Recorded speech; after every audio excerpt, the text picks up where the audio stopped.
Hello, everybody. How are you doing on this fine Sunday evening? We won for the first time. Season opener. We won. So tonight should be fun. Have a lot of fun things to talk about, and it's always fun after a win. So let's have some fun tonight on FMTV Weekly. I am Peter Brown, and of course, as always, I am joined by everybody's favorite uncle, Uncle Ed. How you doing, Ed? How's it going, everybody? Gosh, we won, guys. There's so much to talk about, and we're going to get to it just in a second. We're going to say hi to everybody that's right here, supporting us. Thanks for supporting us, guys. Awesome saying hello to a whole bunch of you guys last night. Thanks for following us, and my secretary's right here. She won't leave me alone. Say hello real quick. Hola. Hey, get your face in. There you go. That's Aria, my grandkid, the oldest one. Say hello, babe. Hello, everyone. She's got the popcorn ready to go, like to sit there. Oh, she's like, yeah, she wants to see us do the show, so she's gonna be right here with me, helping me say hello to everybody. That's great. Yeah. That's great. It was a lot of fun. Got to meet a bunch of people yesterday, so that was fun as always. So tonight we got so much to talk about. This show might go long. I've got things. So I want just to kind of lay out the menu, if you will, Ed. I want to start off by, of course, talking about the win. We'll play some voicemails up front because of those voicemails pertain to the game. But then I think we definitely need to dive into some of the issues, potentially, like for example, parking. Got a big long story to tell about that. I know you were involved with it as well, but it goes beyond just yesterday. So I want to go and talk a little bit about that, maybe complain a little bit. And then I also want to spend some time doing some MLS Season Pass tech support. So I've been seeing a lot. So I experienced some issues, right? And so I had to learn how to resolve those issues. And I've seen other people online having similar issues. So there's really just two topics within the MLS Season Pass I want to touch on. But if you guys have any thoughts, questions, or anything like that, we could do that as well. And then, of course, we could give it a review.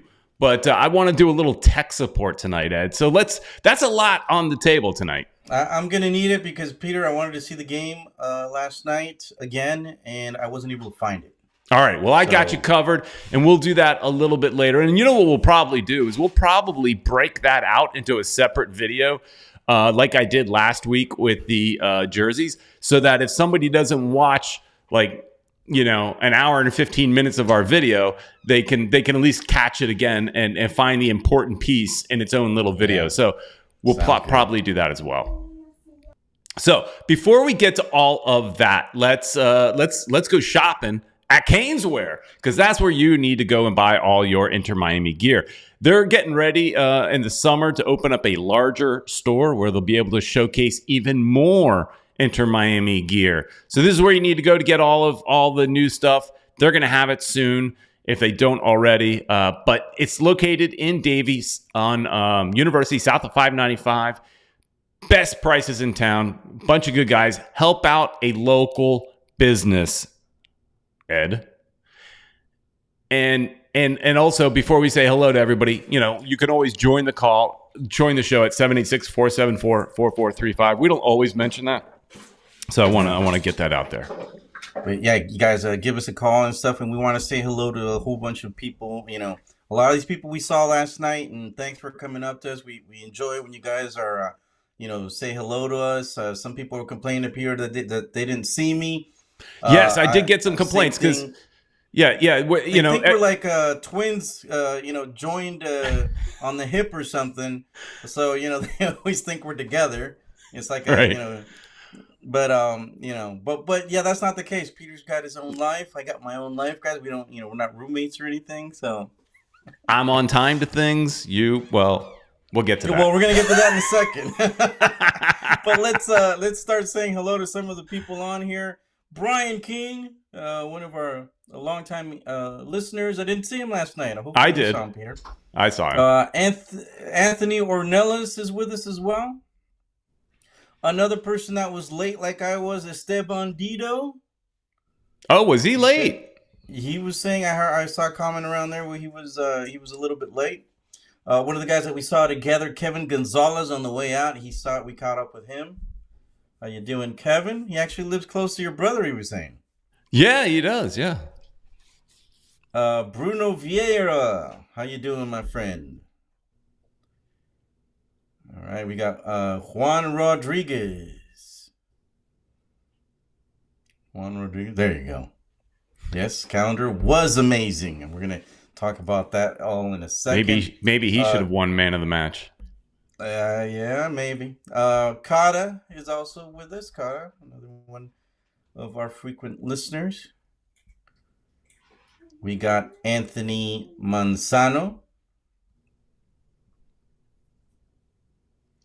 Richard Greenberg up there in the cold north. His TFC still sucks, he says.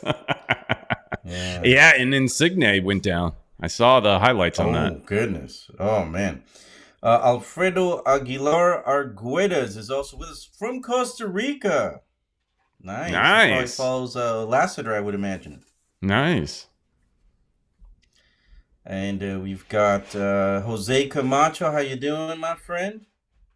Yes, a great win. Jose is telling us. Yes, we finally start with on the right foot. First time in recorded history. Inter Miami's short recorded history. Eric Thomas, another one of our longtime listeners. Sometimes we meet up with him, have a couple beers. Carl Toppin.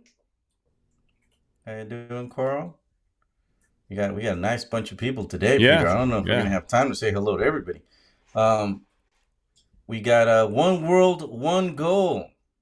She's always putting up with our ugly mugs. Oh yeah, and do we get pizza or what's the deal? I didn't see anything about the pizza deal. I just realized, Ed, I bought Papa John's pizza tonight for the family, not even thinking about that. I didn't see any advertising or anything. I didn't either, so maybe the sponsorship is not there, but yeah, I didn't even try. I forgot. That was your mistake. They won, so maybe they still have it. Maybe they don't. I don't know. Yeah. But we're starting on the right foot, so maybe it's a bad deal for them. Miami Mac is also with us. And our good buddy Chris Arjun, who took a picture of us. I saw it. He put it on one of his reels. Oh, yeah. I didn't. Somebody sent me a screenshot of it, but I didn't actually see the photo. I saw that it was in one of his reels, and I screenshotted it real quick so you guys could see that. Here, look, we already said hi to Juan. I think we already said hi to Juan in this chat, but I have to put up this chat. I met Peter in the bathroom. Oh, nice. That's the way. If there's anywhere to meet Peter. Yeah, I did. He's always there. So. Yep. I met Juan in the bathroom. You guys want to meet some Peter? Just go to the bathroom. You might find me in the bathroom near 115. He's getting up there in the age, so he goes to the bathroom quite often. I'm telling you, just take one of those little old man, pissy cups or whatever they're called. Oh, jeez, Ed. No, just kidding. Matt Z's also with us. Our good buddy Patrick Barnhill is also with us. Patrick, we missed you yesterday, man. I wanted to meet up with him and have a couple beers or something. Yeah. Well, hopefully he'll be in the next game and we'll be able to catch up. Who else we got here? Joseph Jem. Hopefully I'm not missing some people. Jem. My little secretary keeps wanting to come and I don't think you mentioned a new Weissman from Atlanta, but he's in here as well. He was next, a new Wiseman. Our good friend from Ecuador, Marvin Mieles. How you doing, my friend? You still in Ecuador or are you over here in South Florida? Guyver is also with us, Peter Brown. All right, nice group of people here today. Yeah, we got a nice bunch of people, and thanks for putting up with our ugly mugs, guys. And, it also has to do a lot with us winning, and winning definitely helps.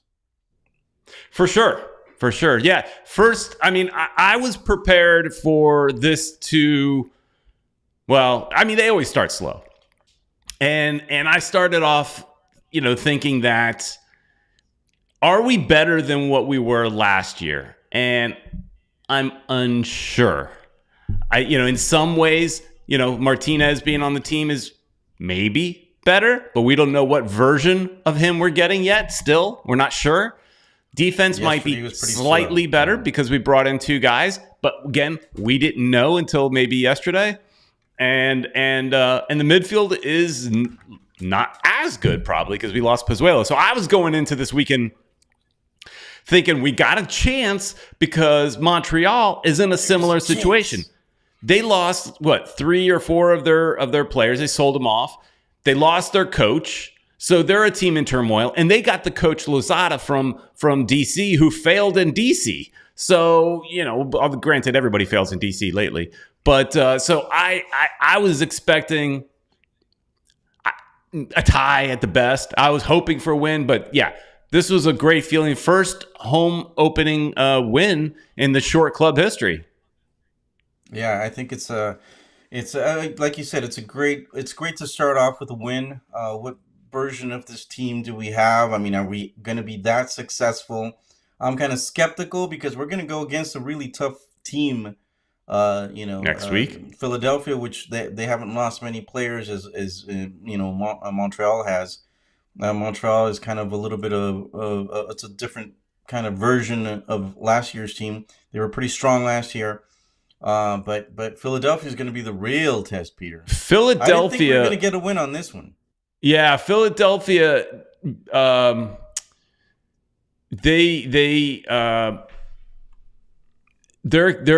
the favorite amongst all the pundits. They're the favorite, even more so than maybe LAFC. People are expecting them to win at least a trophy, Supporter Shield or the MLS Cup. Like you said, they didn't lose that many players. They won their game over the weekend 4-1. I forgot who they played. Who'd they play? I watched it, but I watched a bunch of stuff. Columbus, I think it was. Columbus. Oh yeah, it was Columbus Crew. Yeah, that was Montreal's coach. That's his new club, and they actually looked. Now they got beat bad, but a good chunk of the game, Columbus was the better team. So that was nice to see. Giving us maybe some hope, but it's looking at some of the chats here before we go too much further, just reading it, because one of the things I've heard from people is that they love the fact that our show is more interactive. So I want to make sure we continue that and talk to our people. Kata's jumping in saying Coco Jean was a letdown. What did you think of Coco, Ed? Yeah, I don't think he was that involved. I mean, if you look at the stats, we didn't dominate the game that much. We had our opportunities and we took them and we scored. But we started talking about the game already, and I think we should have started with how late I got to the show to the game because of the traffic. So I was only able to see a little bit of the first half, and then the whole second half, which was it's better than nothing. But right. Let's go on a tangent right now and talk about that traffic, Peter Brown. All right, there's this talk about that park that they want for Fort Lauderdale. Okay, so you want to go there? That's where the yellow parking lot is at, which is the biggest parking lot. Mm-hmm. And that's where I was going to park. And to get in there was hell. The line was crazy long. Took me like half an hour to get in there, I think, if not more. So as the minutes were ticking for us to get in there. The game had already started, and of course I'm bummed out because I got there late. But that's troubling. That they were kind of, I don't know, they know that we've got more season ticket holders this year, but there seems to be not enough parking, man. And it took them incredibly long to get us in there, which once you got there, you're like, it started flowing a little bit better. But I think they could have done better. They could have had a couple more entrances. There's work to be done. A lot of people were complaining. I saw a lot of people frustrated. They just went home. They just got on top of the medium and headed home. But not me. I had to be in there, and Peter and Julio are sending me text messages. You're here yet? You're missing half the game. Oh, we scored. Stuff like that. I actually got there right when we scored. When that I thought it was an Olympic goal. At first, but it turns out that our Sergey was the one that actually scored, right? Yes. He Sergey scored, and I do want to get into more of the parking, but but I think we should wait a bit and let's talk about, like you said, Sergey and Scoring. as I'm trying to bring up this image, but being the man of the match that he turned out to be, right? Yeah. All right. Is this working? All right. Here we go. I was having a little technical issue there. Yeah. So we were curious, like, how good is he? And I think forget about scoring the goal. I thought he was pretty really good in the defense, and I thought he was definitely he was good. And McVay standing right next to him, I think he played better next to Kristoff. Than say he would have in last year. I mean, everybody kept saying that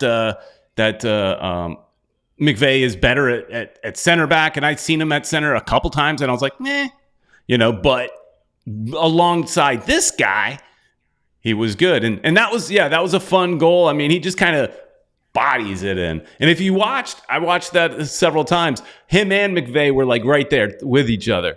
Trying to push it in. Either one. It was going to hit one of them, and it was going to go in. They were both like there, like a little wedge, and it was pretty fun.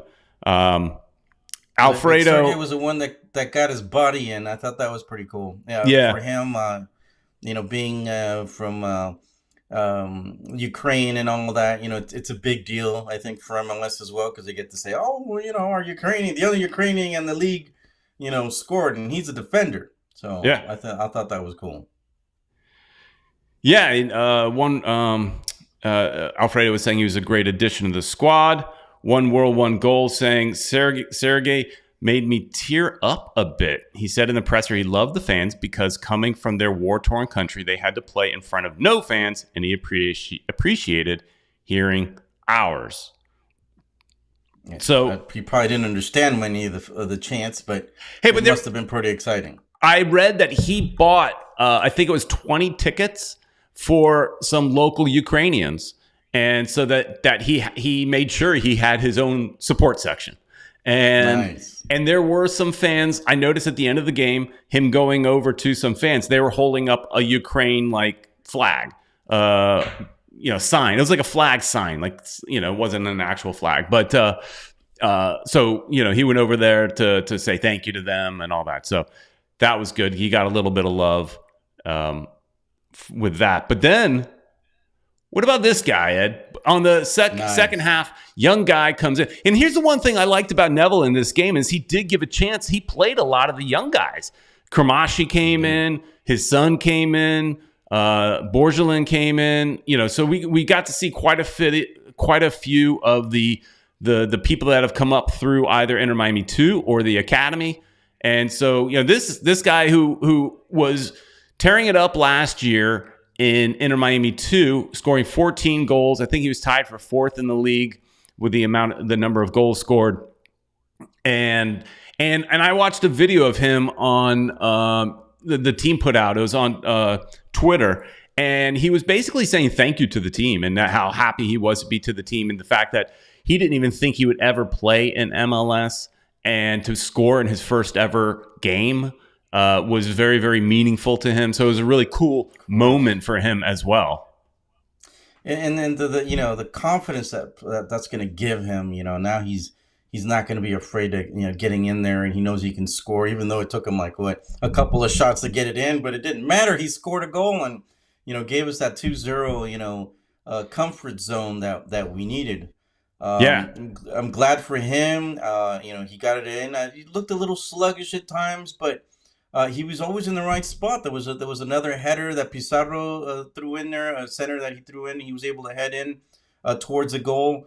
I think he had an additional extra shot around there somewhere, where he was basically in front of the goalkeeper directly at him. But whatever. He's gonna. It's the beginning, and hopefully he'll be able to get some more opportunities. And it's good to know that we've got depth. Because okay, maybe Campana will be back next game, but there's always the opportunity for Borgelin, right? For him to get in and score, And I am just so much more confident with this team after seeing that first game. But of course, it's just the first game. Okay, so you're confident after seeing this game, and the next guy I want to talk about is somebody that's much maligned, a lot of it earned. But I thought he had a pretty darn good game last night, and that's Pizarro. Pizarro is a guy that, was our first designated player, didn't quite fit in, and they ship him out of here. Now he's back. Most people were not exactly thrilled that he's back, and here he is. And I think he played a really good game. And I was wondering to myself, am I going to become a Pizarro apologist this year? Because I liked what I saw. I agree with you, Peter. I thought he looked pretty solid. He held on to the ball. You're like, oh, he's holding on to the ball, but there was a moment where he needed to hold on to that ball, and eventually he took the ball away from him. But he killed the time for more players to get in better position, and I thought it was the right thing to do. Yeah, I had no problems with him holding the ball yesterday. I thought that's his history for sure. He does that too much, but I have no problem. Miami Max saying Pizarro worked and ran his butt off. It feels like he might have something to prove, right? And also from everything we've heard, he just may be a happier player at Inter Miami without Gonzalo Higuain. Because there was always rumors that they didn't really like each other that much, but then during the offseason, I've heard from some people that said it was known that they did not like each other. And like simple things like if there was a negative tweet about Higuain, Pizarro would like it. Little things like that, I did notice that, and people started mentioning that. And of course, I'm on both of their social medias. And the one that was always more active was Pizarro. And Pizarro would always put a little like on, any criticisms to Higuain. And, fact is, they didn't work well together. Well, now he doesn't have that pressure. Higuain's no longer on the team. So I think he was playing a lot better. There's, now is his time to shine, Peter. He hasn't had a very good few years. And if he wants to be back on a Mexican national team, if he wants to have a hope of, going to another big team, he's still young enough where he could still go somewhere else. He needs to show it off now. So Juan Rodriguez says, we're going to see a better Pizarro. Will it earn him another contract or even a full season? I don't know. Could he earn himself a new Inter Miami contract? For that, I think he needs to tear up the league. He was good last night, but I think he needs to be even better. He needs to score, assists, make great passes, just be more of a figure and like he hasn't been in the last couple of years. Yeah. And another player here that is mentioned in the chat was Negri, but also Gregory here. Negri was very good on offense, and Gregory was running all over the field. That guy has 4 lungs. I was impressed with Gregory, and it's no surprise that clubs in Brazil were after him during this offseason. But we keep talking about if we get players like Busquets, for example, do you need a Gregory? They kind of play the same position, but Busquets is not going to cover the kind of ground that Gregory covers. Right. But then we'd have to probably unload another player if we keep Gregory. So, what we still got to see. We might have to even unload Pizarro to make space if Busquets and Messi come in, because of the money. Speaking DP. of Pizarro, I've asked this question a few times this offseason. If you remember, last week I asked Franco if you're able to use the buyout clause in the middle of the season. Nobody knew the answer. Well, the league revised the rules, and it makes me wonder: is it kind of like the Messi rule? Are they revising the rule so that Inter Miami could buy out Pizarro's contract in the summer? Because you can. So before you had to buy, and this was the question, I didn't know. You had to use your buyout clause before the Friday before the start of the season. So before the roster compliance. And now you could do it later in the year, but it just has to be, I think, before the end of the second transfer window, I think is what it is. So that summer window, it has to be before the end of that. But they can now hold on to Pizarro for now, and if they feel like it, unless he lights it up, they could buy out his contract. But I've heard some people say that the team doesn't necessarily want to buy out his contract because it is still a very large contract. That is an expensive buyout. But if you're trying to do that to open up the space for somebody like Messi and or Busquets, you do it, right? Yeah, you're gonna definitely have to do that. You're gonna have to open up some space. We need that DP spot, somebody's DP spot. We need, there's so much going on. Yeah, of course the Messi rules. Hey, we had the Beckham rule, so why not the Messi rule? The Messi rule is going to be needed. Also because we're going to talk about the Apple TV thing in a bit. It would be huge for Apple TV. I know there's some people out of the country were watching Apple TV and they were able to watch MLS games on Apple TV outside of the country. So that means it opens up. U.S. is going to the MLS is going to be a bigger market outside of the United States. There's going to be lots of people that are going to be watching these games. I imagine, that they're not going to be paying for it. It's part of the Apple TV app, I would imagine, in other countries. So that's a whole brand new market, and they're probably going to get a lot of more subscribers to Apple TV in other countries because of Messi playing in Major League Soccer. Kevin Gonzalez brings up something I was just reading before the start of the show. Michelle Kaufman put out an article that addresses this. He says, notice we do not have a number 10 jersey out there. That tells you what is coming. And Michelle Kaufman had an article about the number 10 and the number 5, that neither one are being used. And so they're potentially being saved for Busquets and Messi. I mean, yeah. And she actually asked the question to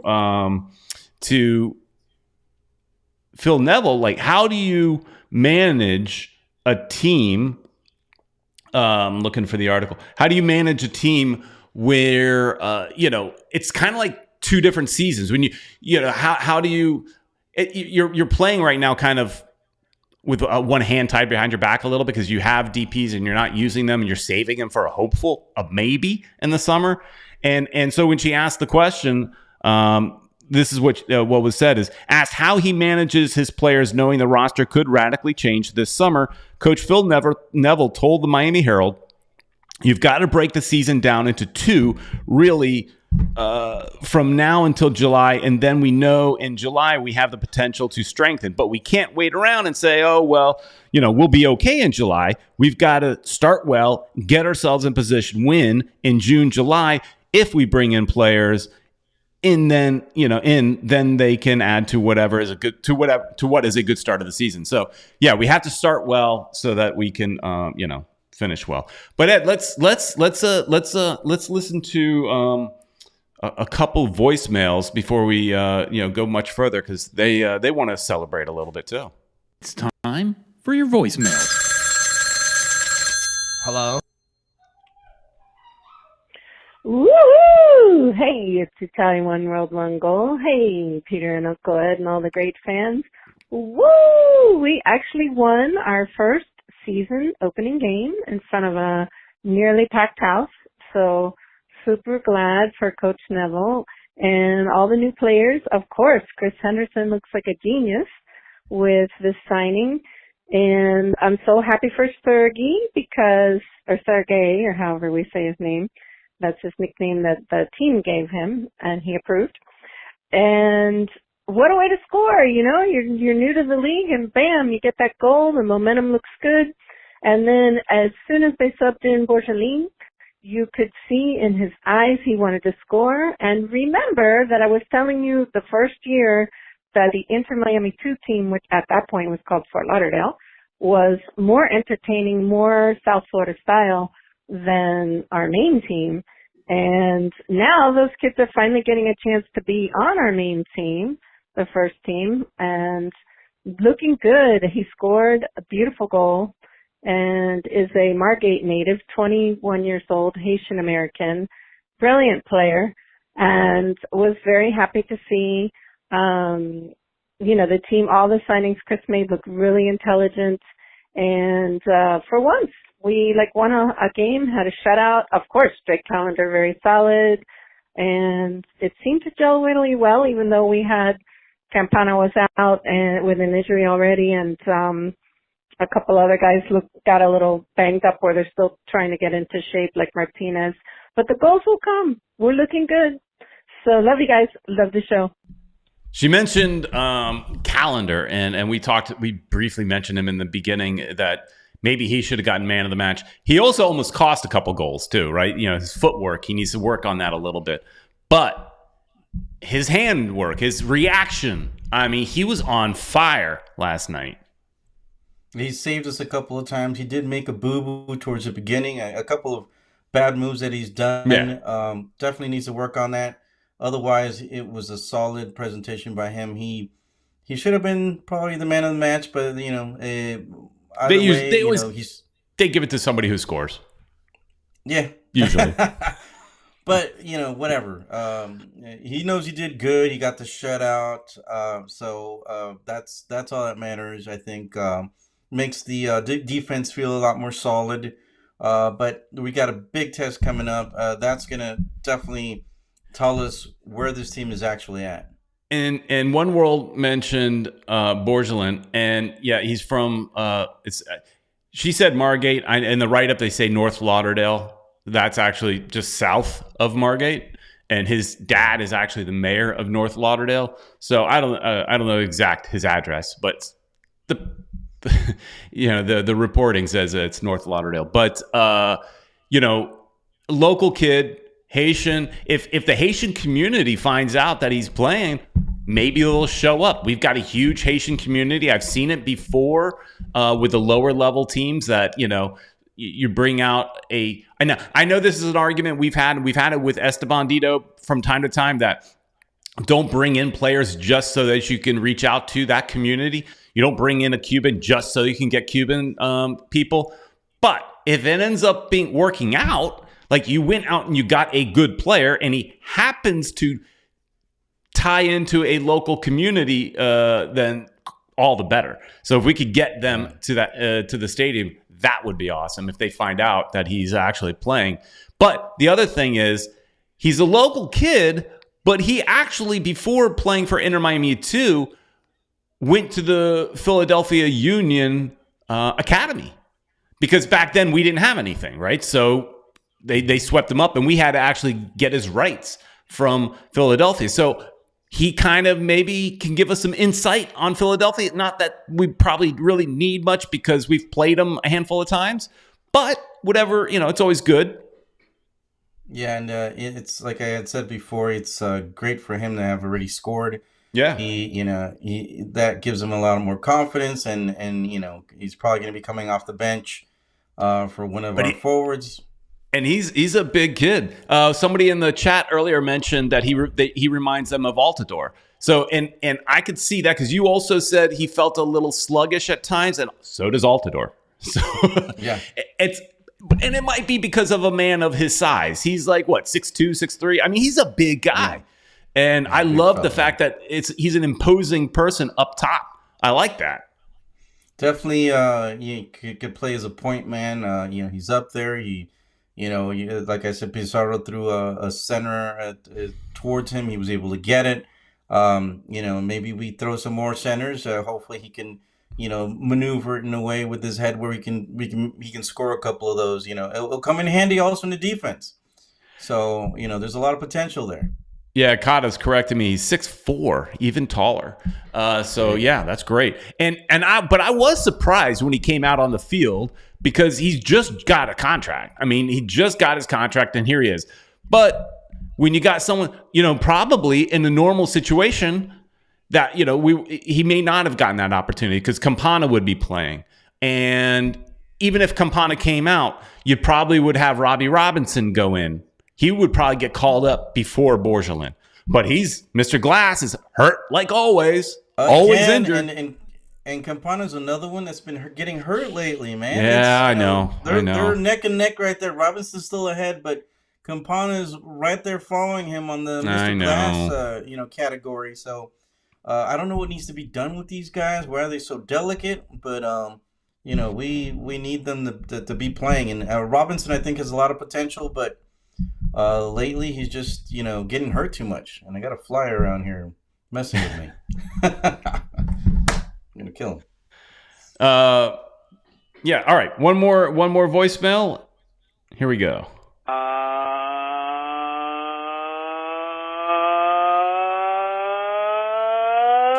Good evening, everybody. How the hell are you today? And this is Uncle Ned, and as Uncle Ned says, boys and girls, voice is cracking. Fam. Happy 2023. Damn. Shout out to my guys. First and foremost, shout out to my guys, Peter Brown and South Florida's favorite Uncle Ed. And shout out to the room, man. Italia, Jet Pancake, Esteban Dito, and my man Yankee Boy, if you're listening, what's up, bro? Anyway, just getting right to it, man. Great win last night. They look very impressive, very dominant. We haven't said that they look dominant in a while, but they're starting off this year on the right foot. And when we first heard that Leo Campana wasn't playing, we kind of had to hold our breath a little bit because Martinez is not fully fit yet, and he definitely isn't Inter Miami fit because you could make an argument that we had one of the most fit clubs in MLS last year, very well conditioned. So with this heat, now he's playing outside instead of playing indoors in a climate-controlled building, you kind of had to worry a little bit about him. But he was decent yesterday. But, we got to give it up for all the new guys, man. I'm calling mainly because of them, man. Franco Negri, Stefanelli, our guy Sergei Krzysztof, and Borgelin was fantastic yesterday. These guys are stepping up to the plate, man, and I was very impressed. If this is how these guys are going to be for this season, I know they're going to have a little bit downs. It's going to be peaks and valleys, but if this is how they're going to be for the most part of this year, we're going to have a very exciting club, whether a certain gentleman by the name of Leonardo Lessi comes or not. We're definitely making the playoffs if we can keep this thing up. The next 5 games is against Philadelphia, New York City, Toronto, Chicago, and Cincinnati. I think we can pull off 3 out of the next 5. I don't know what you guys think, but I'll leave it up to you guys, Peter Brown and Uncle Ed. See you guys later. Love you. Peace. I don't want to get too excited either. It's one game against a team that lost key players, lost their coach. Let's not get too excited. As far as making the playoffs, we damn well better, and we could talk about that more maybe a little bit later or another show about how easy it is to get into the playoffs now. So we better get in the playoffs. Last show was talking about how I didn't think we were going to make the playoffs with it because all the pre games that we had, the practice games we were losing, and we didn't get many wins. I think we had a tie. So I wasn't too confident. I mean, it just didn't look, losing Pozuelo I thought was huge because he was the guy that was that made Higuain get a second wind. But dude, I don't know what's gonna happen. If this team is gonna keep playing the way it's playing. Who's actually the playmaker? We really don't have a playmaker at this point, I guess. Playmaker by committee, it seems like. It's players just kind of going in and out of that position. 1 minute it's Pizarro, another minute it's Coco, another it's Stefanelli. So it seems to be number 10 by committee. Well, Coco was supposed to be playing as a second forward, I guess. I don't know. But he drops back too and drifts in the middle and stuff like that. So, So it's tough to see who's actually going to be the general in the center. I don't think we're going to have one until maybe we get that signing halfway through the season. But like Peter said, let's not get too ahead of ourselves. Chances are, with this new format, we might be able to get into the playoffs. No, we better. If we continue this way. Yeah, we got a chance, guys. We got a chance. Yeah. All right, Ed. So let's go. Backwards a little bit and talk about that parking situation, because here was my issue. So every night, Ed, I go for these nice long walks. I walk / run about 3.5 miles every night, and so I'm trying to stay fit. And as I'm doing it, my mind is just reeling over this parking situation, because here it was Thursday night, and we still did not know what was going on. So backing it up, first thing Monday morning, I email my ticket rep. Season ticket holder, I got a ticket rep. I email him saying, hey, I'm hearing through the Twitter grapevine that the yellow lot may not be available. However, I can purchase it through the Park mobile app. So there's some miscommunication there. You could buy for the entire season, not at one time, but one game at a time in the Park mobile app. It's all there. But yet on the map on the Inter Miami website, it says unavailable. And the driving directions have been removed. No comments, no mentions, no nothing from the team. I'm having to learn about parking from Twitter. And the Twitter people, and you know what? I can't say anything bad about them, because they were right. What they said was right. My issue is that the team doesn't say anything. The team is just sticking their head in the sand and not communicating. And that's my biggest issue, because I do know that there are problems with the parking. I do know that there was the city is pushing for their park. I get all that, but there's zero communication from the team. So I email my ticket rep. I hear nothing back. Come Wednesday morning, I'm like, and normally my ticket rep is pretty on top of it. He's usually, right there, getting back to me pretty quick. My thought was, he sees the subject line of the email, and the subject line says parking. And he's probably looking at it and saying, maybe even talking to his boss, and this is me guessing, but saying that, let's just wait, because we don't know what we're doing. Let's not say anything, right? But anyways, I have to email him a second time, Ed. I email him again. So Thursday morning, he emails me back and tells me they don't know. They're working on stuff. He's honest, at least. Yeah. I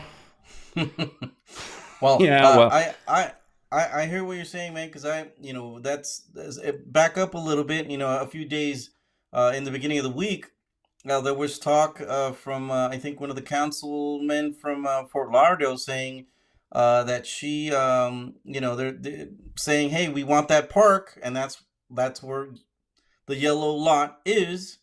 So there it is. Still waiting on David Beckham in Miami to deliver promised park, and. Yeah. So maybe that's why they didn't say anything. They didn't want to create any more conversation about it. I hear you. I still think this is a problem. Okay. Communication. You know that there's an issue. They should have known, Ed, when we were renewing our season tickets. They should have known that there was a potential problem. They may not have known what the solution was or how bad the problem is, but they should have known that there was a potential problem.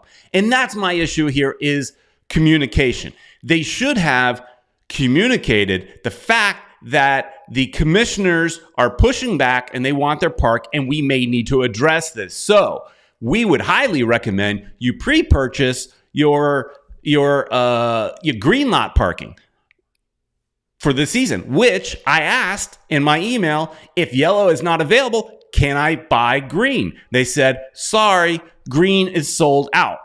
So I wrote back saying, I was never even given the opportunity to buy the green lot. I was not given an email. They did not try to upsell me, which that's dumb.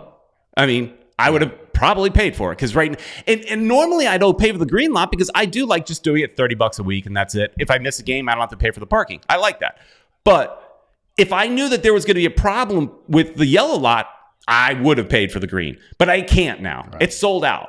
So, and in this article, Ed, they have valid points. It was in the agreement that this park would be built right here, and it says by July 2022. Deadline has come and gone, like it says. So this is on the team. The team should have had in the contract that the park doesn't get built until Miami Freedom Park is built. That's what the it should have said, but it hasn't happened. It hasn't happened, and that's a problem because we still don't know. They still haven't broken ground at Miami Freedom Park. Right. So if they wouldn't have been able to open up that yellow lot, and I'm telling you, Peter, I got to the game late because it was a huge line to get in. Sure. And when I got in, there weren't many spaces left. So, and there were a lot of cars behind me. So I don't know where those cars went into park, if they ever parked, but if the yellow lot was closed, there would have been thousands of people that wouldn't have gotten in, that would have had to scramble to look for a space or get towed somewhere because they just wanted to go get in and watch the game. So apparently the problems get even worse. Mike Maniscalco, I'm sorry if I messed up your name, says, I'm assuming you guys didn't hear they oversold the green lot and they had to refund people who bought passes 2 months ago. Shaking my head. That's a bigger problem. No, I didn't know because guess what? Team doesn't communicate. They don't talk. They stick their head in the sand. And here, look at this headline. I mean, this part of the story. Herbst, who's the new commissioner there, he wants his park, right? I get it. He was promised it. They want their park. Meanwhile, I want to park my car. But this is this is another insult to injury that this is not cool what Inter Miami is trying to do here. Inter Miami now wants taxpayers to cover $6 million in demolition costs and another $1.3 million in building permits. That ain't cool. That is not cool. What they do have in their favor is the mayor, Dean Trantalis, is in Inter Miami's court. Like he's with them. So he's talking about part of the reason the park hasn't been built is because they can't figure out what they want to build. Right. So there's talk about potentially building a Rafael Nadal tennis academy. There's talk about building a skate park. There's kind of talk about doing different kinds of things with it. But, Herbst says, I don't care. I just want them to build a park as quick as they can. I stop this nonsense. But we've got the mayor on their side. But again, to me, this is more so just a communication problem. You knew that there was a problem. You stuck your head in the sand and you didn't take care of it. Here we are days before the game and we still didn't know. And here we're still in the same situation because from what I understand, because my ticket rep, and here, look, I'm maybe busting him out a little bit because I did write back to him saying, I have to tell you, this is pretty poor customer service. As of Thursday, I have tickets to this year, but no place to park. This is poor planning. So, he wrote back to me and honestly said, thanks for getting back to me. I 100% agree with you. I'm embarrassed and ashamed to be the one giving you this message. And then he basically sent me into the direction, if I want to complain some more or have more issues, to go talk to the Vice President of Fan Strategy and Experience, Christopher Allen. And that's really not going to, I'm not doing that. Anywhere. Yeah, I've got no faith in that. Accomplishing. That's where it's going to stop. Yeah.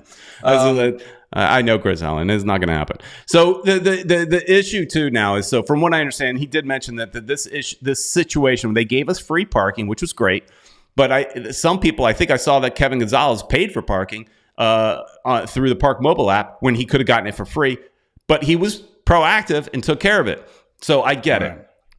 And then, so we may have the same issue next week because from week to week, they don't know what they're doing with this park. If they could get the mayor on their side and say, hey, give us another couple of years, that'd be great. That's what they got to do. They got to say, okay, look, guys, this is, it's going to take us a couple more years. Give us an extension. Maybe forget about these, these things that they want them, taxpayers to help them out. And it doesn't look good because they said they were going to pay for everything, and now they're asking for help. It's tough, man. I'm all for Inter Miami. I want them to succeed, but there's just certain things, you can't promise, and if you see you can't fulfill that promise, come out and say, okay, we need some help. We're not just gonna be communicate. Able to do it. Just say, yeah, okay, we can't do it. Communicate. If I had gotten an email or a conversation earlier, months ago, saying we see we have potential problem, we working on a solution, we will keep you up to date. We recommend you do X, Y, or Z. Right. One recommendation from Kata, but I don't know if this is, safe or I wouldn't want to get towed. He just says, just park at BJ's or that cart place, which is, it's a bit of a walk, but some people were doing it and they got into the stadium before we did, Peter. And that's something that we were talking about. Yeah, I was talking to my daughter. She was driving and she's like, why don't we just park over there? And I was like, but we already got free parking over here. I just didn't want to pay. In my case, I was just stingy. So the other thing to your point was the people. I'm curious if they hired new staff for parking, because that parking is generally fairly smooth. Now, when I went to the Barcelona game, it was a little bit backed up. It was a sold out. Last night was close to being sold out. So I get that there's going to be more cars. But I did also notice, and I think you said this too, that they just were taking longer to direct people. I saw actually a police officer had to get involved and was helping to park people. And my brother, who's with me, who is a former North Carolina police officer, was laughing. And he's saying the man that knows parking is having to kind of jump in and help. And he looked a little frustrated. The police officer is kind of like, didn't look happy. And then you have some people that were like, I don't know where to go. So that's also, again, bad planning on organizing how people should flow and all that kind of stuff. So it made me wonder if they've got too many new people working because that's a, cheap job. That's what it comes down to. Yeah. And well, something that was frustrating is that people would cut through, they go through the side streets and they'd cut through, and the cops would let them just go through. So it was frustrating for all the people that were making the line. And I think in years past, last year, I don't think they allowed any of that. I mean, it's blocked off. You can't cut through. I don't think that was allowed. And so it shouldn't be allowed. That was one of the reasons why there was a lot of delays, because they were letting people in, they go to the back of the line, make the line where you're supposed to do it instead of letting them cut through. I don't know why they did that. I just think that was a frustration that a lot of people that were in line were saying. They were yelling at the cops, don't let them in, let them do go get in line like the rest of us. But they kept doing that, and that of course delayed all the people that were in line, making the line from, the long line. and frustrating all around. But yeah, if they would have built that stadium, that park in 2022, we would be worse off. We would be worse off. Park. Yeah. You would have to park at the BJ's, and they would probably even charge you to park there. Then the team would probably work out a deal. And as much as I say that's too far to walk, I've been to the Orlando Stadium, and I remember I had to park in the city parking. There is a little bit of parking. When we went with the supporters club, we got some nice up close parking. But when I went just with my family before we had an Inter Miami team, we had to park in the city garages. That's like pretty far away. So it's not unheard of to go for a nice long walk. But Mike brings up the question, and we touched on it. Do we even know if we have the yellow lot next week? Going to have to show up 2 hours before kickoff. No, we do not know. And yes, I do agree that you should plan on being there an hour and a half to 2 hours early. I got to the stadium. I'm a little more punctual, and I got to the line, I guess. I got close to the stadium an hour and 15 minutes before kickoff. So I got into the stadium a good 45 minutes before kickoff. So I was fine. But I also did experience a long delay. It was slow. Like I said, they were having a hard time parking people. So I saw it as well. I just got there earlier. So I would tell you to get there early, bring your patient pants, and you get there an hour and a half early, you'll definitely get there before kickoff. That's true. You gotta have a lot of patience for all that, and hopefully they could work something out where they don't have to, without that yellow lot, it's going to be impossible to park around there, especially if there's going to be a close to sellout crowd like last night. They need to do something to make sure that they've got that parking area for the next few years. B King asks a question. Why didn't they use the park and ride that's on Cypress Creek and have shuttle buses? Now, that's another thing, because they do on their map, on their website, they say that is an option. But I do not think they're using it. Mm-hmm. But it's on their map. They might have to now. If you go on their website, there's a map, and it's called the purple lot. So again, that's part of the bad communication. Their imagery or whatever is incorrect, because I do not think I don't know for a fact though. I don't think they're using that though. If that's less, but here's the thing, if I got to take a shuttle, I don't want to pay $30. I need $5 off. Give me $5 off, $10 off, please. So let's end on parking on this, because I think this is funny. Esteban Dito says, Peter is less Latin with his time management. There you go. All right. That's another thing. But that's cool. Yeah. Yeah. All right. Ed, let's pivot here, and let's do a little. Let's talk about the Apple, and we might have to do a separate section on this, like we did last week, because we've been kind of long, so we might have to do what we did last time, and we'll break this out. We'll break this out into a separate video, but let's go.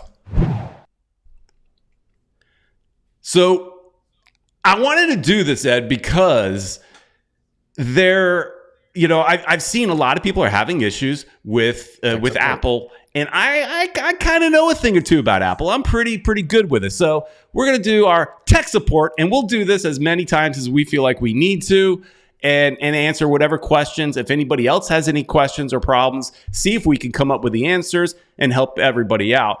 But, so right off the top, I think overall, the experience was good. Peter Brown. So I get home after the game, and I'm Latin time. I showed up late, so I want to watch the first half. I didn't get to see most of it. Peter Brown, I get into Apple TV, MLS Pass, and I can't find the game. Okay. What do I do? Right. So I think there's two issues here, and I want to go in order of the two issues. Let's cover the other issue first, because this one I think is an even bigger issue. So much so to where in every game, the announcers are telling you how to turn off the scores on the home pages. So when you go log in to MLS Season Pass, it automatically default shows if the game's ended or if the game's going on, it shows a score. And if you're like a lot of us and you want to watch the game late, you want to watch the game the next day, you don't want it ruined, you don't want that to be there. So let's start off there, Ed, and I'll bring up my iPad here. And if you go to, so first off, let's go to Apple TV.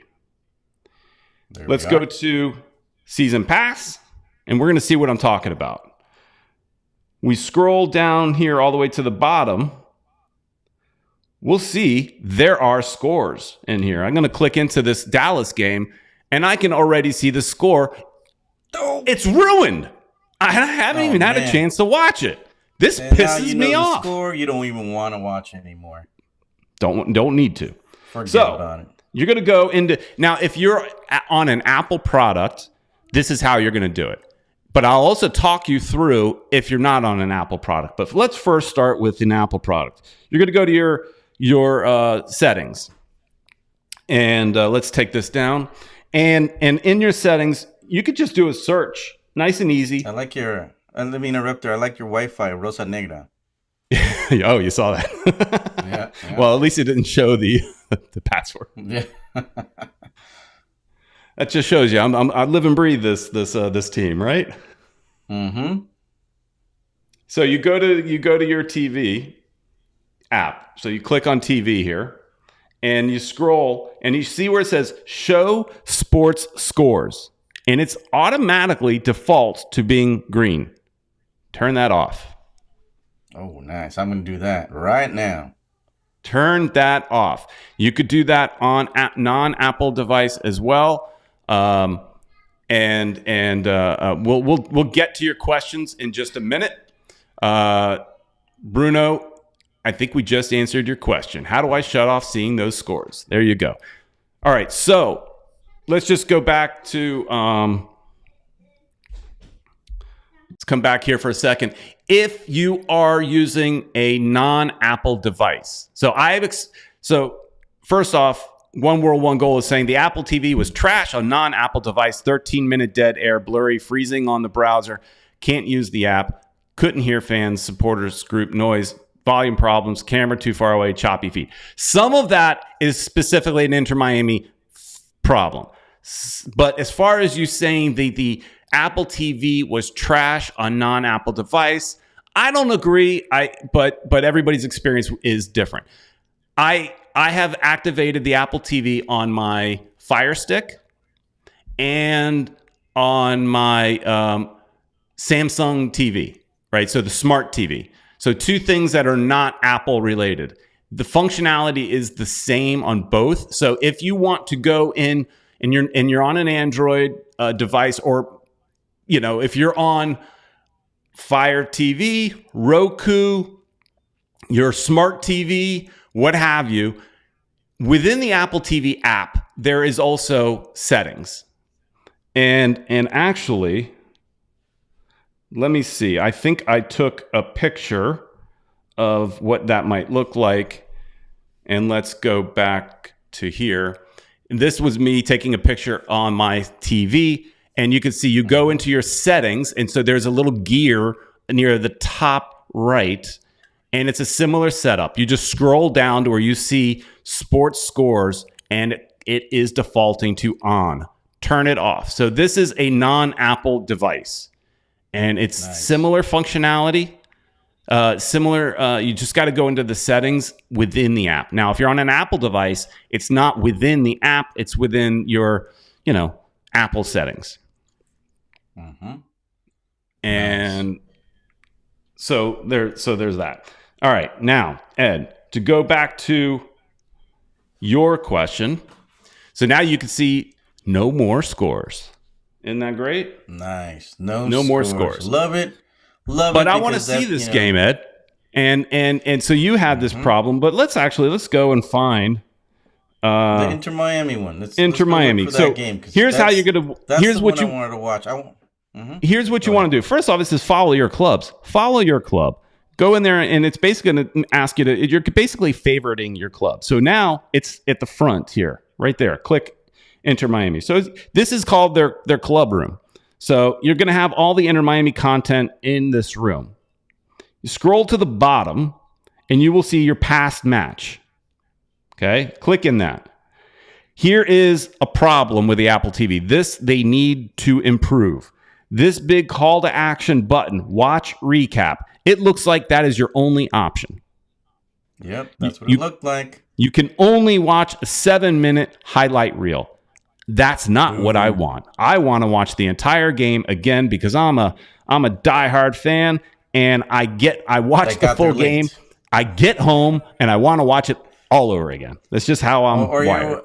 You're a diehard fan and you got there late and you want to watch the game all over. Or that. So in Latin time. So here's what you're going to do, Ed. And this took me a little experimenting to figure out. You're going to scroll down. You see where it says how to watch. It also says 4 versions, small text. I don't know if you guys can all see it depending on what kind of device you're watching. But in blue, it says 4 versions.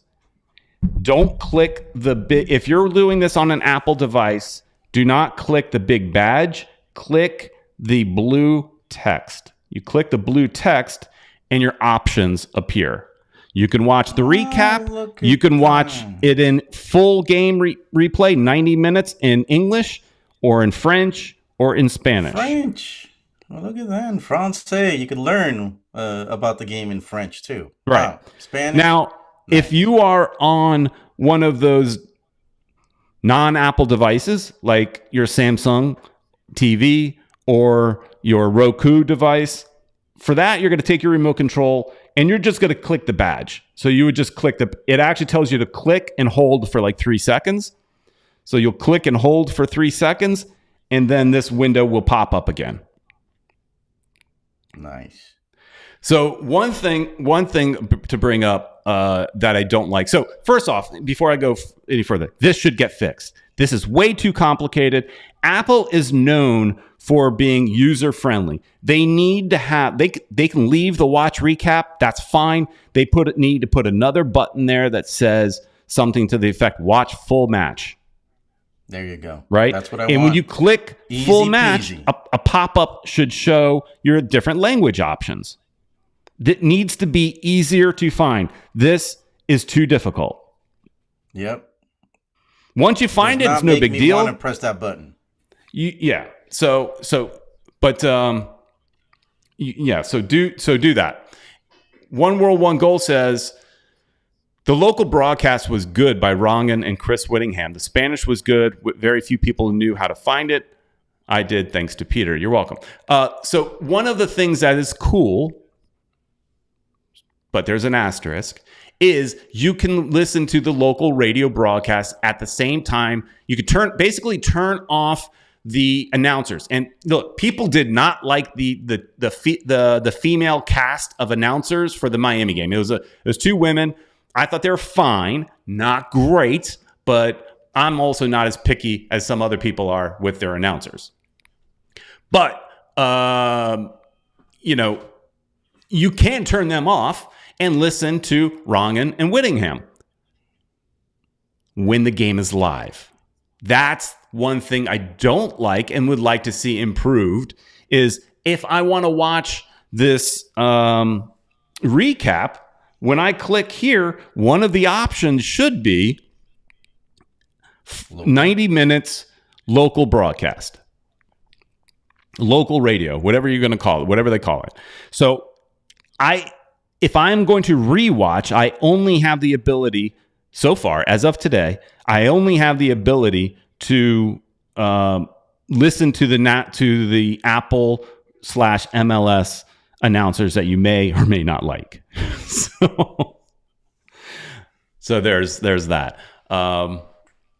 So does that answer your question, Ed? Peter Brown, you're my hero.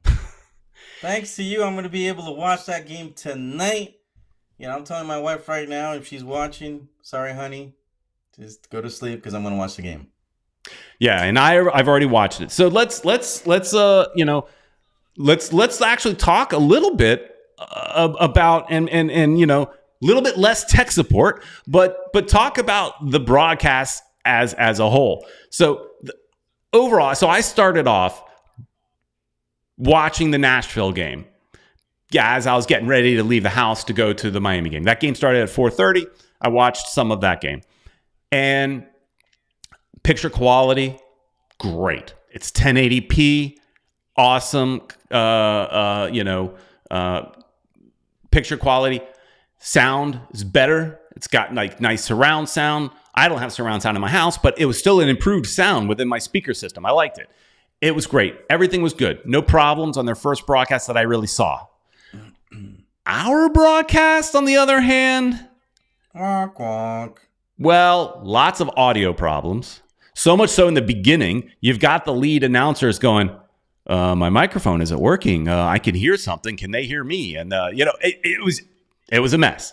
The main camera that you watch majority of the game, quality was terrible. So I don't know what's the problem there. And this is a funny story, Ed, that is just pure coincidence. But I'm walking my dog the other day, and the neighbor 2 houses down from me, he's wearing a Miami Dolphins shirt. And I always tease him. He loves the Dolphins. I tease him that he needs to wear pink. And he told me his company was at the stadium all last week putting in new wiring for 1080p. I guess that's what his company does. And I want to have another talk with him because I'm like, hey, maybe you guys need to go back out there because it wasn't very good. But he was contracted. His company was contracted to do the work. So, there's the. But I will give them I would give them a break, Ed, because Apple and MLS, basically MLS had to launch a TV network. Right. And while they did 2 preseason games, filmed them, I watched them. They came out pretty good. Every stadium is basically its own studio, if you think about it. And some games sounded. I watched the Philadelphia game. It was great. You heard the crowd noise was good. That was one of the things One World was complaining about, the crowd noise. You couldn't really hear it well. The microphones were not working great at the Inter Miami game. Everything sounded good in the Philadelphia game. You could hear the ball hit. One of my favorite things is on a big game when you can hear the players kicking the ball, like the microphones are down on the field. That's a cool sound. You had that in Philadelphia, not here in Miami. Right. They need to follow what Philadelphia did. So there's some improvements, and I've heard from other broadcasts around the country there were some errors, some mistakes, and things like that. So the other issue I have, Ed, with this replay is okay. Hang on, before we go there, let's go back. Bruno is correct here. He's saying our main midfield camera is way off too. Colors were washed out and overexposed. Exactly. Our pink shirt in the main camera looked white. But then they would do close-up shots with one of their other cameras. It looked great. So They have a problem with the main camera or the connection with the main camera. Something's wrong there. So so with the replays though, Apple is producing. And when I say Apple's producing, I think MLS is producing this stuff. But they're doing pregame, halftime, and postgame in-studio shows for every game. I want to see those. You're not going to see them on the replays. They're not there. Oh, that's a problem. You're just seeing the raw feed, basically, with the announcers. Even like if there's a commercial break at halftime, not that I want to see the commercial break, but you're not going to see anything. You're just going to look at the field. It's just a live camera feed. That's it. Yeah, they need to do some editing or whatever they need to do and make it look as like it's the real game because that's what people want. Yeah. So there's definitely if you don't want to see the halftime show or the halftime whatever recap or whatever, just press forward and go. Yeah, I want to see the in studio stuff. They put a lot of work into it. I want to hear their thoughts and opinions. That's part of the experience of the game. So speaking of in studio, Ed, I got a feeling you did not also get to see the MLS 360. I started watching a little bit because it started early, and since I was leaving late, I was able to watch a little bit of it. So the MLS, for those that don't know, the MLS 360 is a wraparound show.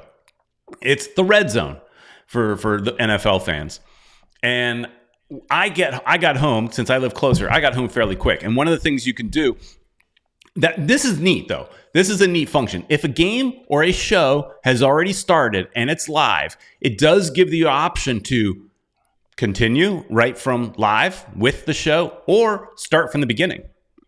So just because I had no intention of watching the whole show, but I did want to see,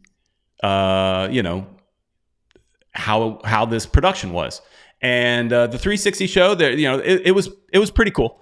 The biggest issue is, and I might have a photo of this somewhere. The biggest issue was the fact that here, let me see. In front of the video, or was that what it was? Because that's one of the things I was like, wait a second, they're watching the game. They're in front of me. There you go. That's what I was going to say. They were in front of you. This is a weird shot. Game. Yeah. This is a weird shot. And I found this on Twitter. I didn't take it. This is a weird shot. Kaylin was standing for how long with those heels? That must have. Hey, God bless her, man. God bless her. That's a strong, some strong legs, right? Staying up on those heels. They did get to sit. But this, I think they're just trying to show off the fact that they got this cool video wall, and it was a cool video wall. But it is weird watching them, their backs to the camera. This is a weird shot. Get rid of it. Right. Or show it for a second and then go to the game. You could just show it for exactly, like a second, and then just show the highlights as they're talking over it, voicing over. So that would have been better. Overall, this is a good show, but I don't know how often I would really watch it, because I want to actually watch the full game of the team that I'm interested in. If, for example, Inter Miami did not play that week, if they had a bye week, for example, I'd probably watch this. And get highlights in all the games. Overall, it's good. They need to improve. Set looks amazing. They have chairs also. Peter, I got home like, I don't know, an hour later after the game. Well, maybe 2 hours later, to tell you the truth. And the thing was still on because it was live. I went to see if it was live, and it was still going on. These people are in that studio for like 5 hours doing this thing. I think it started around 7 or something like that, and then there's the West Coast game, so it's going to end around midnight, maybe. Right. That's why I was saying, man. These guys were standing for a long time, and the guys had it easy because they have sneakers on. Yes, they do. Kaylin was very proud of her outfit, though. She kept talking about how she looked so good, and that she had a cape, and she thought she was, basically like a badass for the fact that she had a cape. I mean, she did look good. So but it was kind of funny because she was just, flexing that how good she looked. Like, I look good. Definitely, she's definitely a superwoman for dealing with so many hours standing. If that's what they did, stand the whole time. That's a feat right there. But Peter. I mean, that was one thing that I was impressed about. But like you said, if they could just show the game. It's okay to show them, yes, they're standing there or whatever. It's a cool view, but we want to see what was happening in the background. Steven Munoz, he says he liked the 360 show, thought it was great, still had people complaining. Yeah, here's the thing is people are paying for something, and so since they're paying for it, they're not going to be maybe as gracious as we are. I'm pointing out problems, but at the end of the day, I loved it. It was great. I'm happy we have it. It's better than what we had before, and it's only going to get better. This is just launching something. And MLS even acknowledged that in I saw a Twitter thing from MLS Communication Twitter handle saying that we know it's not going to go off perfect, but this is still like a monumental step for the league, launching their own TV network, basically. they're having to pay for the production side of this. Everybody keeps talking about Apple this, Apple that. Really, this is MLS. Apple has given them the money and the technology do it. Right. But MLS is producing this. They've hired IMG to help with that, but they're the ones that are producing this. Wow, it's a lot of work, and I think they're going to be able to iron out a lot of these problems. As we go on, they've got the whole season ahead of them. Considering that they've created such a so many, we're gonna see so many games, and there's so much that's going to be happening in the future. I think they've done very well. They just got to iron some things out, and I think we've got a good product. So I think One World, One Goal, who's generally a very positive person, is coming at Apple a little bit. Apple deal can be spectacular. Just do the work to set it up before you launch it! Exclamation, exclamation. She's yelling this, Ed. And here's where I would disagree a little bit. I think they did as much as they can, right? They had to launch this thing quickly. And how do you really work out all the kinks unless they filmed every single preseason game? And that could have done that, I guess. They could have filmed every single preseason game and kept it just either make it live or keep it, to a test group, where we couldn't see it, just a test group could see it. I guess they could have done that. But otherwise, how do you know if it's all going to work perfectly without just doing it? Sometimes you kind of just got to do it.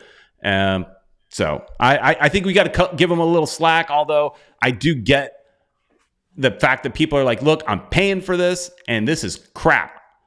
So that's how some people feel. Some people, first off, are not happy that they have to pay for it. And I keep making this argument ask for a refund. Right. I keep saying that it's $100 a year, right? If you're not a season ticket holder. And most people, that is less than one night out with a family. You will spend more taking your family out to dinner or taking your family out to a movie than the price of that. So you just take away one family event and you've paid for this app. Everybody talks ESPN Plus. They liked it better, what have you. It's, I think, $120 a year. Now you get some more stuff. And if you're a T-Mobile user, you can get it for free. So, if you got T-Mobile to get it, you'll get it for free. I think it's a good deal. Right. Steve Munoz paid $79. I'm guessing you're an Apple TV Plus subscriber already.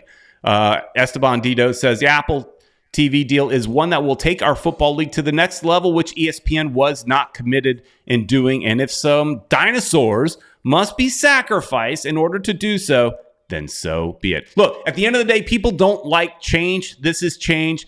Give it time. It's going to be good. Let's see how it goes next week before we trash it. People did not like the announcers. We'll probably have different announcers next week. And hopefully the audio and the imagery will be fixed on the Miami game. Because again, they were better in other stadiums. Right. So, but yeah, give them another month, guys. I mean, you guys are, if whoever's already in and paid for it, you've got a month before you already got the subscription. Don't cancel just yet. Give them a chance, and hopefully they'll fix it. Steve Munoz says ESPN mistreated MLS. I don't care how much cheaper it was. There you go. All right, I think we're good on that one. For more troubleshooting, put some comments down there. Ask Peter Brown because he's the expert on anything Apple. Just ask away. He fixed my problem. Now I'm going to go watch that the game, the whole darn tootin' game I'm going to watch. And thanks to Peter Brown and his expertise. All right, everybody. I think we should probably save the conversation for about the playoffs for maybe next week. We could still got a lot more shows to talk about, some other stuff. So we'll make sure we cover the playoffs because that could be a whole nother discussion. Lots to talk about there. a fun article that was actually in The Athletic that we could have covered. There's so many things I had on the docket to talk about tonight, but I felt like this Apple stuff was very important. Parking was important too. So a lot of fun, guys. And what are your thoughts, Ed? Last thoughts before we head out. Last thoughts, I think we've got a good chance. Now we've got a better chance with the new playoff format to make the playoffs. Crossing our fingers we can get there. Hopefully this first game wasn't just a fluke. We've got an actual team with us. We got some depth.